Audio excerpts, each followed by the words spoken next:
오늘 또 그대의 최고의 날입니다. 임은미 선교사 묵상입니다. 2026년 4월 27일 월요일 최고의 날. 나의 이전의 악한 삶의 습관도 하나님께 영광으로. 갈라디아서 1장.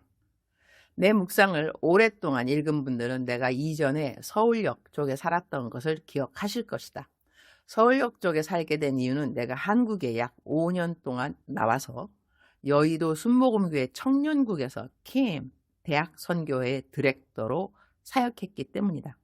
그때 내가 살던 집 바로 옆에 지금은 없어졌지만 할아버지와 할머니께서 작은 마켓을 운영하고 계셨다.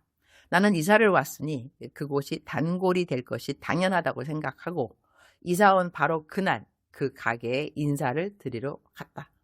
물론 무엇인가를 사고 난 다음에 인사를 드렸을 것이다.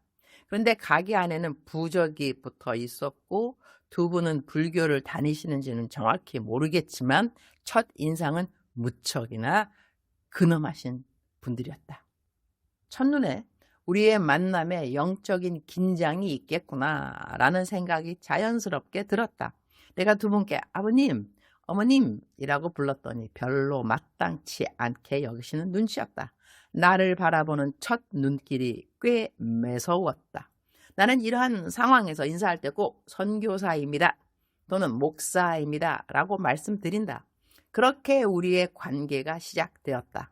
나는 관계 전도를 하는 사람이기에 이런 상황에서는 더 밝게 웃고 다가간다. 첫날에는 꽃을 사다 드렸던 것 같기도 한데 정확한 기억은 나지 않는다. 그렇게 우리의 관계가 시작되었고 나는 늘 두 분을 아버님, 어머님이라고 정답게 불렀다. 추석이나 명절이 되면 옷을 사드리고 밖에서 선물을 받으면 먹을 것은 나눠드리고 그렇게 우리의 관계는 이어져 갔다. 시간이 지나면서 두 분은 나를 참 많이 좋아해 주셨다. 나는 두 분이 할렐루야, 아멘 같은 신앙 언어에 익숙하지 않다는 것을 알면서도 때때로 대화 가운데 할렐루야 또는 아멘이라고 말하곤 했다. 설교를 나갈 때는 일부러 웃으면서 아버님, 저 설교하러 가는데 딸이 목사인데 아버님이 기도해 주셔야죠. 저는 설교하러 다녀오겠습니다. 기도해 주세요 라고 인사하기도 했다. 한 번은 두 분께 무슨 일로 인해 기도를 해드리겠다고 했는데 아주 단호하게 거절하셨다. 영적인 이야기에 대해서는 서로 팽팽한 긴장이 있는 관계였다. 그럼에도 불구하고 두 분은 나를 참 예뻐해 주셨다. 두 분은 연세가 많으시고 친구도 많지 않으신 것 같아서 나는 시간이 날 때마다 가게에 들러 이런저런 이야기를 너스레하니 나누고 두 분의 이야기도 들어드렸다. 그러다가 한국에서의 사역을 마치고 케냐로 돌아가게 되었다. 서울역 쪽 방을 정리하고 두 분께 인사를 드리면서 아버님, 어머님, 제가 좋으시죠? 저 옆에서 살고 싶으시죠? 저는 이 땅에서 죽으면 천국에 가는데 아버님, 어머님, 제 옆에서 사시려면 꼭 천국에 오셔야 하고 천국에 오시려면 꼭 예수님을 믿으셔야 해요 라고 말씀드렸다. 나는 항상 전도할 때 가지고 다니는 결신문이 있다. 예수님 내 마음에 들어오세요. 예수님께서 나의 죄를 위해 돌아가신 것을 믿습니다 라고 고백하는 내용이다. 나는 그 결신문을 가지고 두 분께 제 기도를 따라하세요 라고 말씀드렸다. 혹시 따라하지 않으시려면 제가 혼자 기도할 테니 마지막에 아멘만 해주세요 라고까지 말씀드렸다. 감사하게도 두 분은 큰 거부감 없이 그 기도를 따라해 주셨다. 그렇게 우리는 5년 가까운 시간을 함께 보낸 후 나는 케냐로 돌아갔다. 그런데 어느 날 아버님께서 문자를 보내셨다. 목사님, 요즘 어떻게 지내세요? 보고 싶습니다. 제가 목사님을 위해 예수 그리스도의 이름으로 기도했습니다. 그 문자를 받고 얼마나 울컥했는지 모른다. 이 글을 쓴 지금도 울컥한다. 예수 그리스도의 이름으로 기도했다는 그 한마디가 얼마나 감동이었는지 모른다. 그 이후에도 아버님은 종종 문자로 안부를 물어주셨고 나는 한국에 나올 때마다 일부러 찾아가 인사를 드렸다. 이번에도 한국에 나오기 전에 아버님께서 문자를 보내셨다. 보고 싶다는 말씀이었다. 그래서 이번에 한국에 들어가면 꼭 찾아뵙겠다고 말씀드렸고 어제가 바로 그날이었다. 마침 서울역에 갈 일이 있어 날짜를 맞춰서 말씀드리고 찾아갔는데 어머님은 병원 중환자실에 계신다고 하셨다. 아버님도 엊그저께까지 병원에 입원하셨다가 퇴원하셨다고 했다. 내가 도착 시간을 말씀드렸는데 조금 일찍 가게 되었더니 아버님은 이미 1시간 전부터 밖에서 나를 기다리고 계셨던 것 같았다. 또 울컥하네요. 밖에서 나를 기다리고 계신 아버님을 뵈니 마음이 짠했다. 아버님은 아내가 평생 고생만 하다가 지금 중환자실에 있는 것이 너무 마음이 아프다고 하시며 눈물을 글썽이셨다. 나는 아버님의 손을 잡고 기도해 드렸다. 기도를 받으시는 모습이 너무 진지하고 간절해서 내 마음은 감사도 하고 짠하기도 했다. 아버님, 걱정하지 마세요. 어머님 곧 중환자실에서 나오실 겁니다. 그렇게 믿으셔야 한다고 확신의 언어를 드리고 위로해 드렸다.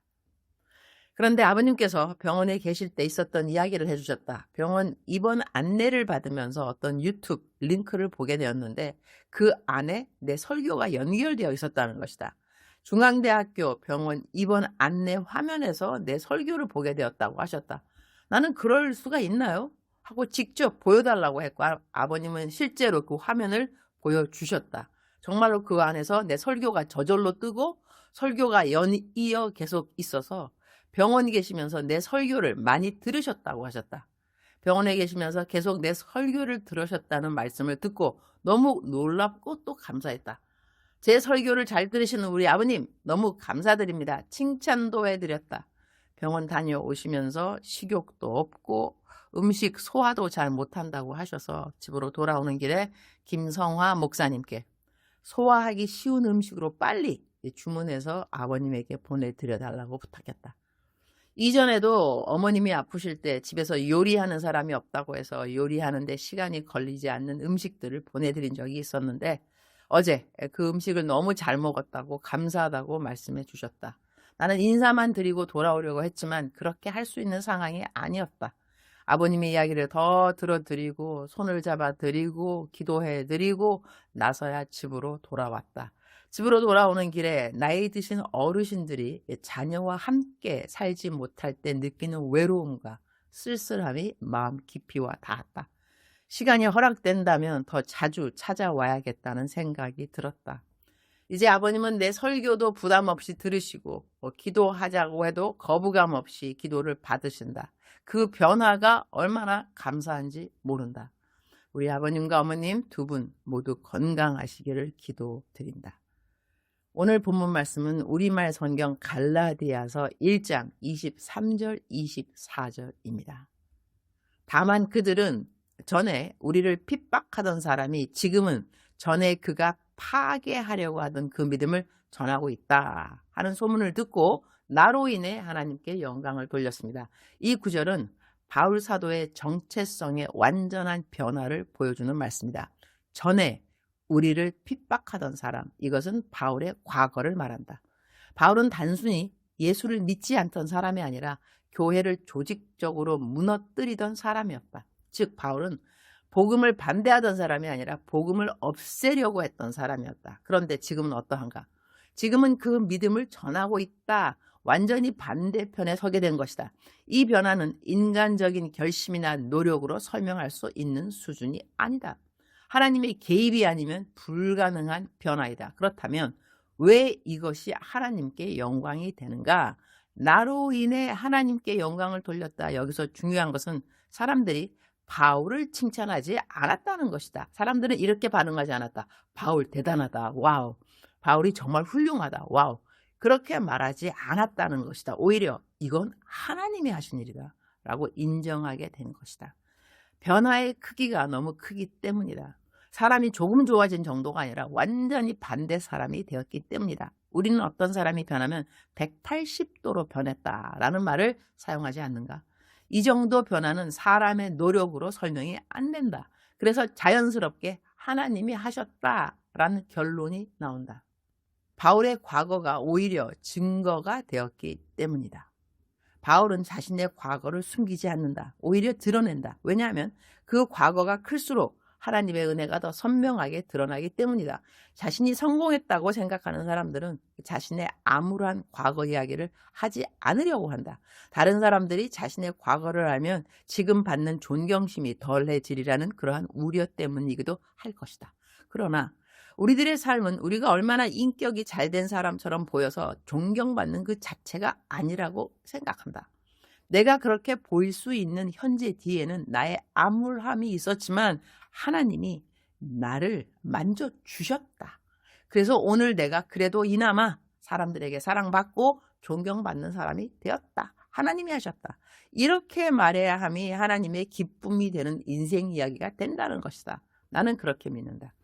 나는 오늘 묵상 말씀을 통해서 내 삶은 하나님께 영광이 되는 삶인가를 생각하게 된다. 사람들이 나를 보면서 참 대단하다 라고 말하는 것이 아니라 하나님이 하셨다 라고 말하게 되는가. 바울은 자신의 과거를 숨기지 않았다. 오히려 그 과거를 통해 하나님의 은혜를 더 크게 드러냈다. 하나님은 완벽한 사람을 통해 영광 받으시는 분이 아니라 변화된 사람을 통해 영광 받으시는 분이다. 내가 얼마나 잘났는가가 중요한 것이 아니라 하나님이 나를 얼마나 바꾸셨는가가 더 중요하다. 그래서 내 인생의 초점은 나는 누구인가가 아니라 하나님이 나에게 무엇을 하셨는가가 되어야 한다. 주님, 오늘 또 최고의 날입니다. 내 과거의 모습들, 내 부족했던 모습들, 내가 하나님 없이 살았던 흔적들, 그 모든 것들이 지금은 부끄러움이 아니라 하나님의 은혜를 증거하는 도구가 될 수 있음이 감사합니다. 어떤 목사님이 설교 중에 천국에는 쓰레기통이 없다라고 하신 말씀이 떠오르네요. 모든 것을 재활용 수준이 아니라 아예 완전히 새로운 피조물로 만들어 주셔서 감사드립니다. 나의 어린 시절에 암울했던 배경들도 내가 갖지 못한 세상적인 그 어떠한 것들도 하나님이 저를 오늘날 이만큼 변화시켜 주시고 밝게 하시고 하나님 사랑하게 하시고 하나님 사랑 전하게 하시고 그야말로 기적 같은 일들이 제 삶에 일어난 것을 감사합니다. 그러한 과거의 일들이 저에게 이 땅에서 한 사람이라도 더 주님께 인도하는데 도구가 되게 해주심을 감사드립니다. 오늘의 내가 주님 없었으면 불가능했다는 그 고백이 저의 고백임에 너무나 자랑스럽습니다. 오늘은 회사 신방이 있는 날이고 저의 멘티와 개인적인 멘토링을 하는 날입니다. 할 수 있는 한 제가 개인 멘토링을 열심히 하고 있는 이유를 주님께서 아십니다. 한 명 한 명 정말 올바르게 주님 앞에 잘 세울 수 있도록 저를 도와주옵소서. 오늘 신방 예배를 가는 두우정보통신 회사에 복의 복을 더하여 주시고 선교의 통로로 사용받기 위한 모든 기도 제목들을 풍성하게 이루어 주시기를 기도드립니다. 주님 사랑합니다. 주님 감사합니다. 오늘 또 우리 주님 저를 보시면서 하루 종일 기쁨을 넘어서 감동을 받으시면 참 좋겠습니다. 사랑하는 그대여, 사랑하는 그대여 출석 부르고 있습니다. 대답하셨나요? 오늘 제 묵상이 조금 길었죠? 그래서 오늘은 출석만 부르겠습니다. 사랑하는 그대여 사랑합니다. 사랑하는 그대여 축복합니다. 그대를 통하여서 영광 받으실 하나님을 함께 찬양합니다. 오늘도 그대의 최고의 날입니다.